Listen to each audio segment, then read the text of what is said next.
Welcome to the deep dive. Today we're digging into something that sounds, well, maybe too simple. It's this idea of achieving really extraordinary results through radical focus. Yeah, radical focus. And look, if you're expecting some, complex 12-step plan, you might be surprised. The source material we're drawing on today cuts right through all that. It actually starts with this old Russian proverb. Oh, yeah. What's that? It's simple. If you chase two rabbits, you will not catch either one. And that really is the core of the whole philosophy. That hits home immediately, doesn't it? That feeling of being pulled in a million directions. So the mission here, our goal in this deep dive, is to help you find what the sources call your one thing. Exactly. The one thing. It's defined as the single most important action you can possibly take. The action that, by doing it, makes everything else easier, or maybe even unnecessary. Easier or unnecessary? Wow. That's a high bar. It is, but the sources argue this is the simple secret. It's not just theory. It comes from looking at, real-life success and research. Yeah. It reminds me of that scene in the movie City Slickers. Oh, with Curly, yeah. Right, where Mitch asks him the secret of life, and Curly just holds up one finger and says, one thing, just one thing. Such a great scene. And the joke, of course, is figuring out what that one thing is. Sounds simple, but maybe the real work isn't doing the thing, but identifying it. That's a huge part of it. This whole approach is about going small, which sounds wrong, right? We're always told to think big, do more. Right, scale up, add more projects. But this says no. Extraordinary results come from narrowing your focus, like intensely narrow. You have to ignore almost everything you could do, all the distractions, and laser in on the one thing you absolutely should do. Okay, so ignore the noise, find the signal. Let's make this concrete. You mentioned something about dominoes. How does that illustrate this power of sequential focus? The domino effect. It's a fantastic visual. The core idea is that success happens one step at a time, sequentially, not all at once. Like lining up dominoes and knocking them over? Exactly. And there's some cool physics behind it. A physicist named Lorne Whitehead discovered something pretty amazing. A single domino can knock over another domino that's about 50% larger. 50% larger, just from that little push. Yep. So it's not just a one-to-one thing. The power grows geometrically. It multiplies down the line. Okay, so walk me through that. If you start with, say, a regular little 2-inch domino. Right. Start small. But because of that 50% growth factor, well, the numbers get crazy fast. By the time you get to the 23rd domino in that chain, it would be taller than the Eiffel Tower. Whoa, okay. And it keeps going. The 31st domino would be taller than Mount Everest. That's unbelievable. Wait for it. Yeah. The 57th domino. It would practically stretch from the Earth to the moon. Get out. All from a 2-inch domino. All from focusing on knocking down that first one and then the next in sequence. That's the metaphor for your life, for your work. You line up your priorities, find the absolute most important one, the lead domino, your one thing, and pour all your energy into tipping that one over. And trust that it'll start a chain reaction, knocking over bigger and bigger goals down the line. Precisely. Success builds on success. It's sequential.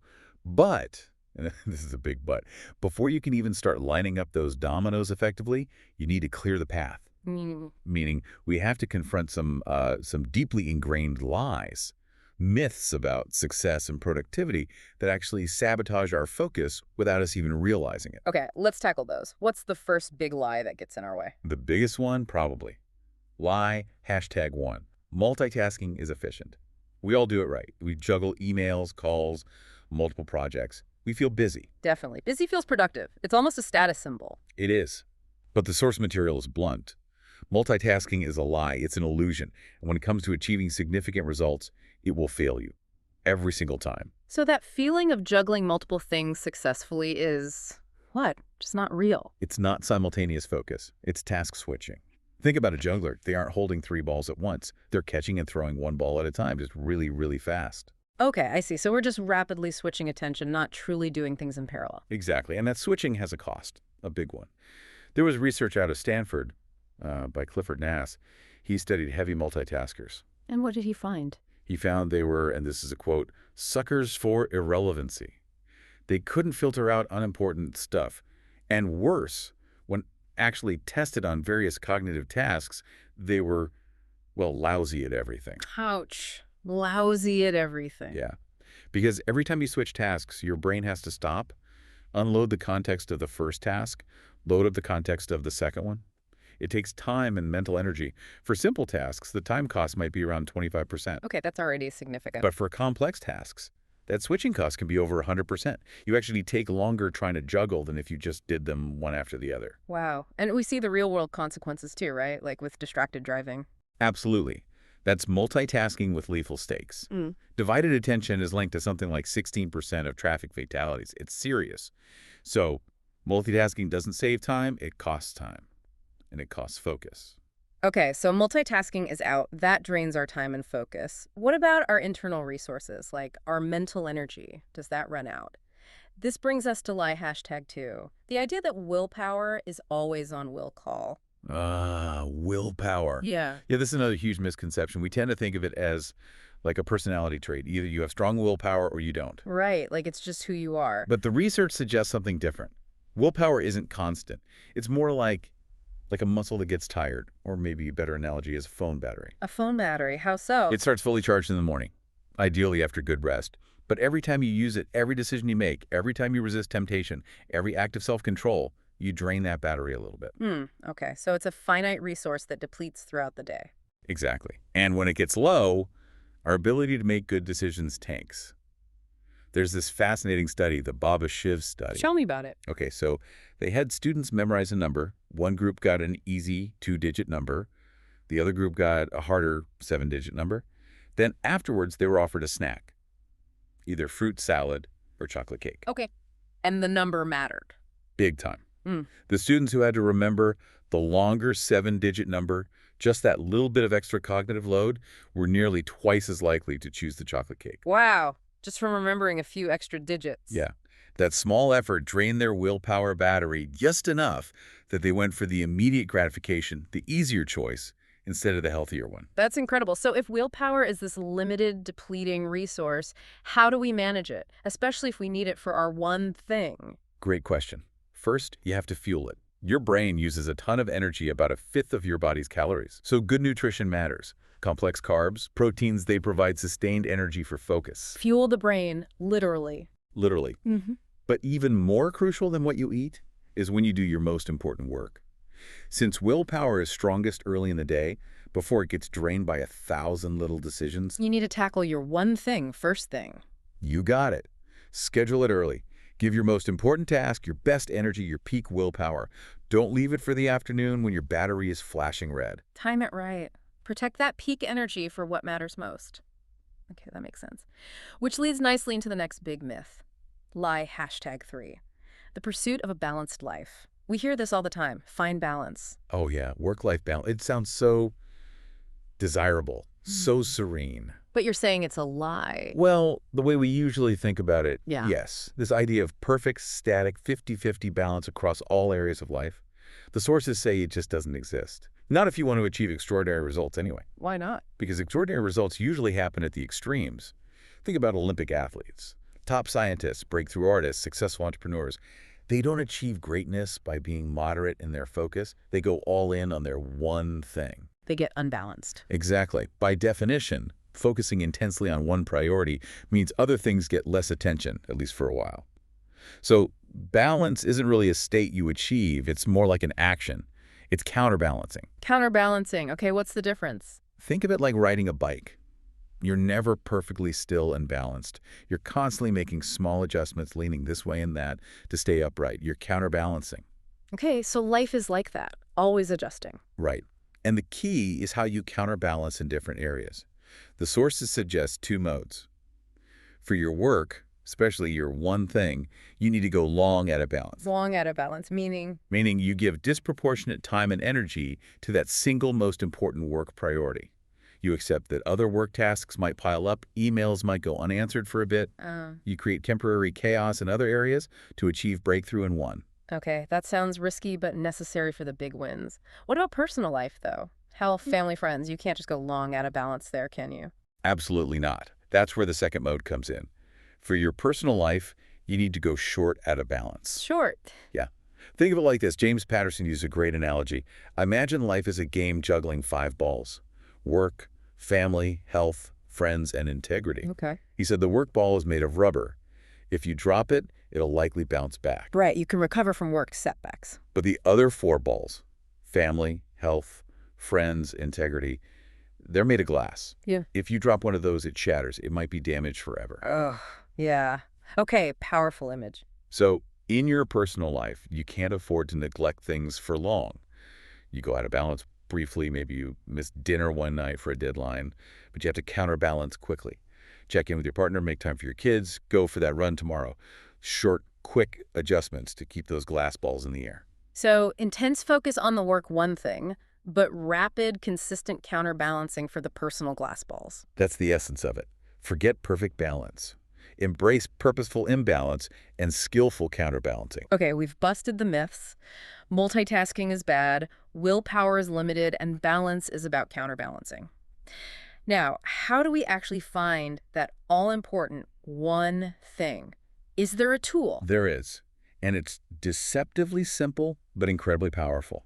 It's called the focusing question. The focusing question. All right, what is it? The question is this: what's the one thing I can do such that by doing it, everything else will be easier or unnecessary? Let me hear that again. What's the one thing I can do? Such that by doing it. Everything else will be easier or unnecessary.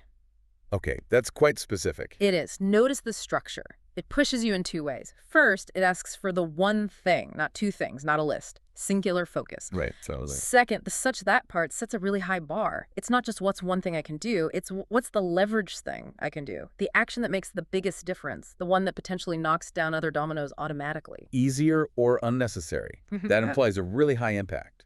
Exactly. The sources point out this question is designed to be both big and specific. It forces you to think beyond incremental improvements. How so? Give me an example. Okay, say your goal is to improve sales.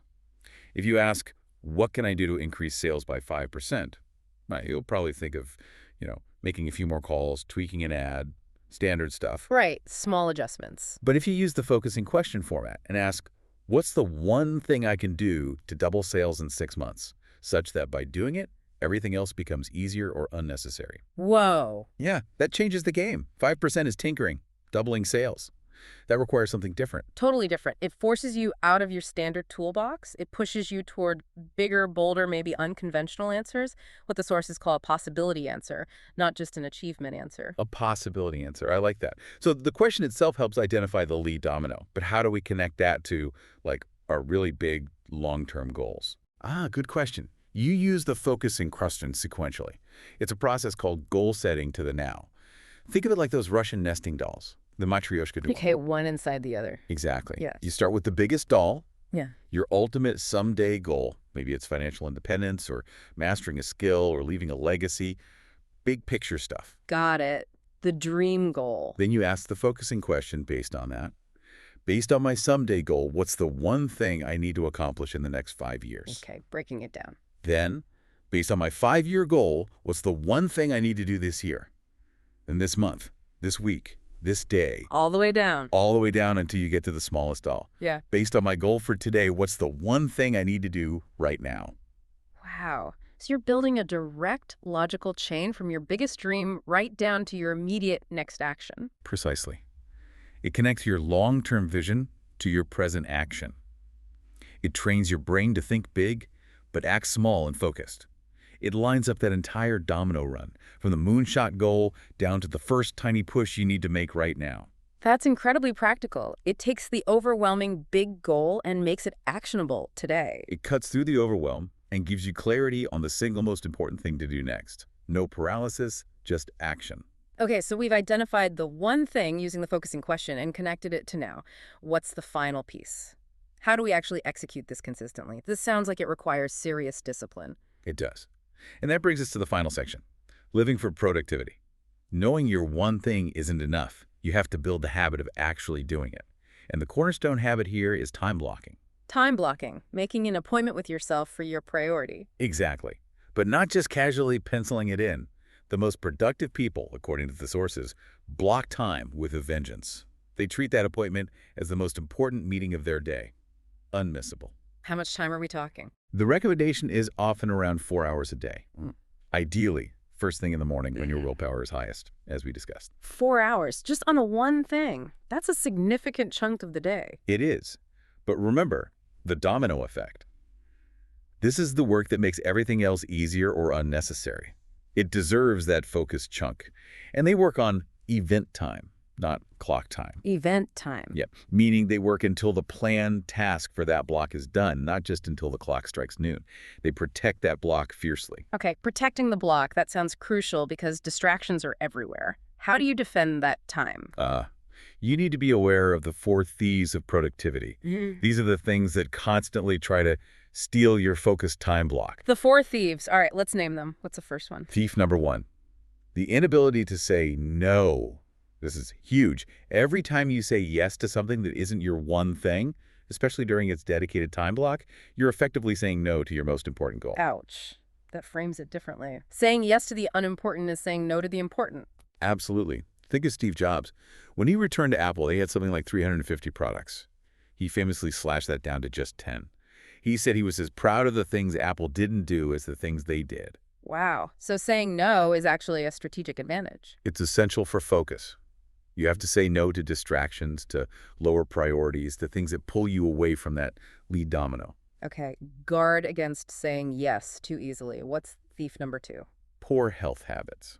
We touched on energy before, but this is about actively mismanaging your personal energy.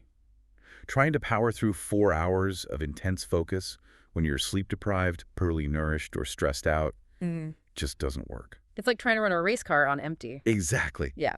Personal energy management is critical. The sources suggest a sort of daily energy plan covering key areas, maybe some meditation or spiritual practice for grounding, definitely eating right and exercise, nurturing key relationships for emotional energy, planning your day for mental clarity, and then, of course, the time block itself for business energy. So proactively managing your energy is part of protecting your productivity. Makes sense. Thief number three. An environment that doesn't support your goals. This is huge and has two parts: the people around you and the physical place you work. Okay, tell me about the people part first. You need to surround yourself with people who support your goals, who lift you higher. If you're constantly around negative people, doubters, or energy vampires, it's incredibly hard to maintain focus and optimism. Yeah, that environment can really drain you. And the place. Your physical workspace needs to be a fortress of focus during your one-thing time block. The sources call it building a bunker. A bunker, like literally hide. Metaphorically, yes. Turn off the phone, shut down email notifications, close unnecessary browser tabs, clear physical clutter, eliminate every potential distraction. Put up a do not disturb sign if you have to. You need to sweep the area for mines, anything that could pull you away. Create a sanctuary for deep work. Got it. And the fourth thief. Well, we've actually covered the main ones highlighted: inability to say no, poor health energy, and unsupportive environment. These are the big recurring threats to that sacred time block. Master defending against these, and you're well on your way. Okay, so protect the block by saying no, managing energy, and controlling your environment. That really brings it all together. It does. The whole journey boils down to this: live with purpose, know your big why, live by priority, use the focusing question to find your one thing now, and live for productivity. Time block and protect that time. Purpose, priority, productivity. And remembering that extraordinary results are built sequentially, one domino at a time. Exactly. It starts now with the very next action. This has been incredibly insightful. Before we wrap up, you mentioned a researcher, Bronnie Ware, who studied regrets of the dying. What was the connection there? Yeah, it's a powerful, sobering perspective. Bronnie Ware spent years working in palliative care, talking to people in their final weeks. She documented their biggest regrets. And what was the top one? The number one regret, more common than any other, was this: I wish I'd had the courage to live a life true to myself, not the life others expected of me. Wow. That's heavy. It really is. And she found this regret stemmed directly from looking back at half-finished dreams, choices made out of fear or obligation, and hopes that were never pursued because people didn't focus on what truly mattered to them. They didn't prioritize their own one thing for their life. They chased too many rabbits, maybe? Or the wrong rabbit? Perhaps. Or they just never dared to identify and go after the one rabbit that was truly theirs. It's a stark reminder that success, fulfillment, it's an inside job. You have to choose. You are the first domino. So the final challenge for everyone listening is, don't let that be you. Don't let life become a collection of scattered regrets. Right. The challenge is to take this framework and apply it now. Ask yourself, right now, for whatever area of your life feels most stuck or most important, what's the one thing I can do such that by doing it, everything else will become easier or unnecessary? Find that answer. And then go do it. Go push over that first domino. Start the chain reaction.